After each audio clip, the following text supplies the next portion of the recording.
it's interesting you pointed this out, and a lot of people have been asking this question of the courts also. We have 5 crore plus cases that are pending across various courts, Supreme Court, High Courts, and the lower courts. The judiciary's argument, and some former judges, some current judges have observed this as well, is one of the reasons why such a high number of pendency of cases is because judges' appointments are getting slow, or government is sitting on judges' appointments. How would you respond to that? There are numerous reasons for all this pendency, but as I said, I will not go into the details of those reasons because there are numerous instances which I can cite. But the key issue is government and judiciary will have to come together to resolve the crisis of the rising numbers of pendency of cases. As a law minister, I am constantly in touch with the judiciary. Judiciary has constituted various committees like E-committees, infrastructure committees, and the Chief Justice of India or Chief Justice of High Court, they are also administrative head of their institutions. So my Department of Justice is constantly working with them. We are working as a team.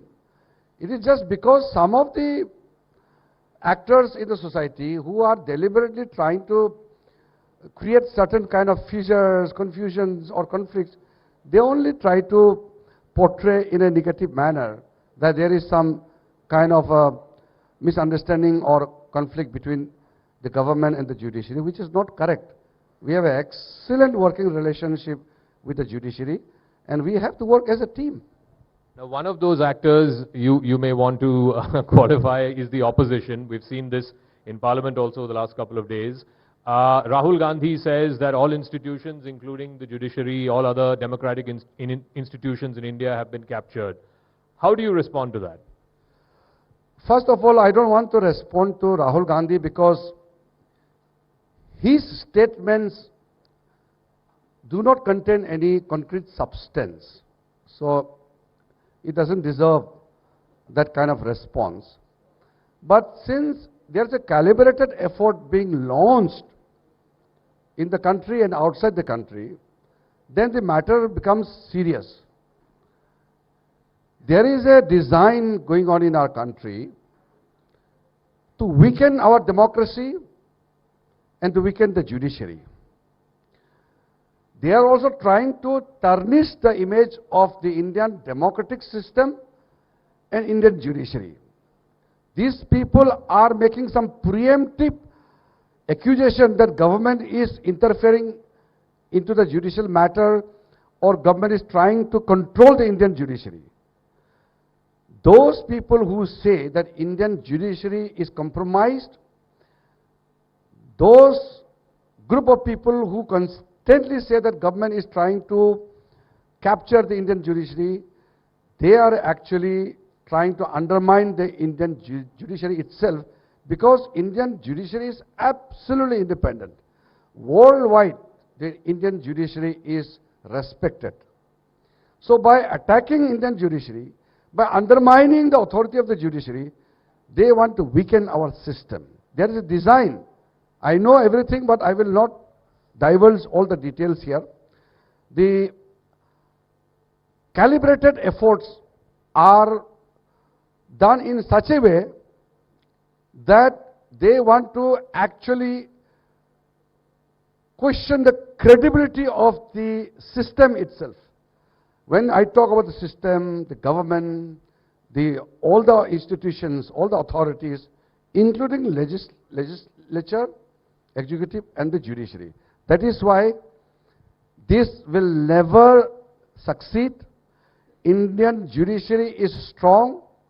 Indian judiciary is independent. By launching these attacks against judiciary, by calling Indian judiciary as weak and compromised, they cannot undermine the authority of Indian judiciary. As a law minister of this country, I want to emphasize on this point that Indian judiciary will always remain independent and it will always serve its duty, its purpose, which is assigned to them in the Constitution of India. As the law minister, Again, one of the charges raised by the opposition is all the law enforcement agencies, ED, IT, CBI, etc., are only used against opposition leaders. Take the case of Mr. Sisodia recently. And somehow anybody from opposition who joins the BJP, the agencies don't go after them. As Law Minister, how do you respond to that? This is not correct. In BJP, corruption is not tolerated. So there's no question of anything. I mean, like we are doing any bias activities. Because anybody who is in government, anybody who is in BJP cannot think of corruption. In last 8.5 years of Modiji's government, have you ever heard any minister doing any corruption? In the UPA days, every day, every organ of the UPA government was deep involved in corruption. And the news used to come out every day. We used to be confused. How many corruptions are happening during UPA government? But our time, nothing sort of thing, corruption will be tolerated. That is why I very firmly would like to tell you and our friends here that the zero tolerance against corruption is the mantra of Modi government, and because of their constant attack, the action against corrupt people cannot be stopped.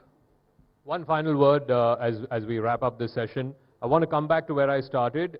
Is the government thinking of bringing any sort of legislations for some of these recent decisions taken by the Supreme Court, including on the question of appointment of judges? The parliament session is going on, so I will not like to talk about any intention of the government to bring legislation or any other action. But I can only assure you that we will do our duty, and the due diligence are given for any action, and we just don't take up any matter like that. We will only do when it is required, and if corrective steps are necessary, we will do that. The supremacy of parliament to legislate laws will not be compromised and will continue. And once again, I must tell you, we will not encroach upon the territory of the other organs, but we will not also stop ourselves from taking corrective steps or right decisions as per the Constitution of India. All right, ladies and gentlemen, can we have a round of applause for Shri Kiren Rijiju, the Union Minister for Law and Justice. Thank you very much, sir. Thank you so much. I invite Joint MD Rishi Das.